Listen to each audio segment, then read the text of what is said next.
Why Colgera hits so hard? We all love Zelda music. I mean, it's arguably the most popular in gaming.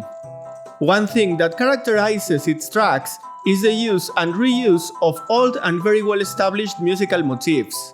Zelda composers have a huge pool of musical tradition to draw from when approaching a new game, and they do it in the most wonderful and masterful way, by tapping in the familiarity and nostalgia of the good old times, giving it a twist and elevating it to the next level. But it wasn't always like that. Before we take a dip into the melodies, let's set the stage. It's 2003 and the hero of time was nowhere to be seen.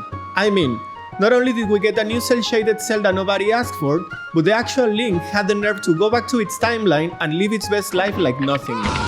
Ganondorf returns, and with no hero in sight, the gods decide that the only sensible thing to do is to flood Hyrule, of course. And if you didn't know how to swim, well, tough luck. I mean, even if you did. All Hyrule was left behind until people only knew it as a bedtime story. But it isn't all that bad. What this means to us is that with new land there comes new people and therefore new music. Enter the Rito. The Rito are a new race that lives in Death Mountain after the Gorons decided to fuck off, retire and travel the sea. The Rito are the only natural evolution of the aquatic Sora that couldn't swim in holy water and had to grow wings instead. Make it make sense. Well, it turns out that if you take the death out of Death Mountain, it is a lovely place to live after the flood, and this is reflected on its music. Dragon Roost Island's theme is a vibrant yet melancholic upbeat piece in 3/4 that heavily relies in modal mixture to achieve one of the best Zelda themes of all times. Or so I thought. It is first presented to us upon descending from the King of Red Lions, and features an alternating off-beat, on-beat rhythm that just makes your head bob. The main melody is taken up by a pan flute, making allusion to the flying nature of our new friends. The Ritos take off on a minor 6th lip and flap their wings on some chromatic embellishments to then glide back down on a minor 3rd, minor 2nd and a 4th to land back home. To then try right away, only that this time they manage to stay drifting up in the sky. This comes as a surprise because instead of resolving back to G minor, it resolves on its relative major 1 chord.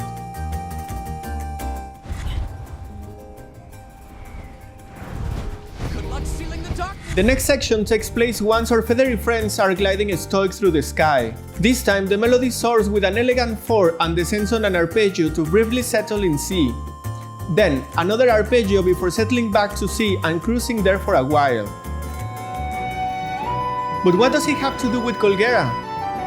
Well, Colgera's battle starts with an epic and somber prelude, where you guessed it, woodwinds take the front, with the occasional trill that I like to think refers to young Tulin, and the strings occasionally playing runs up and down simulating the gust of wind that keeps you up in the battle. This is nothing but a spectacular introduction to this fight. These elements become more frequent as Colgera takes more and more damage. At one point, we hear the addition of a very unique and perhaps obscure callback.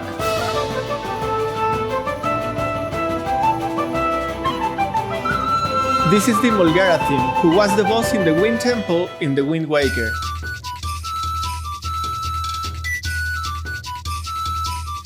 This is such a clever and effective move.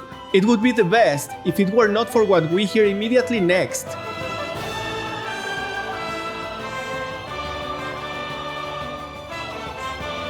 This is Dragon Roost Island's 2nd section.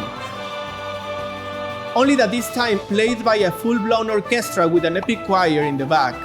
This straight up makes reference to the fact that the Rito are opposing the threat Colgera is. This 1 to major 4 to flat 6 to flat 7 is basically a staple on Zelda music, and it's been used over and over again since the very first Zelda theme. As the encounter progresses and Colgera is left with less HP, this very phrase starts to feel more of a sign of Rito supremacy in the battle. This heroic chord progression now denotes not only hope, but a sense of pride and an impending victory, transforming this theme from a regional folkloric tune into what can only be described as an anthem. I clearly remember playing through this part for the very first time and getting goosebumps when Dragon Roost theme made an appearance. It is without a question a boss fight I will never forget, and understandably why this theme became an instant fan favorite. And what do you think? Do you like this track? Don't forget to like and subscribe for more video game music. See you in the next one!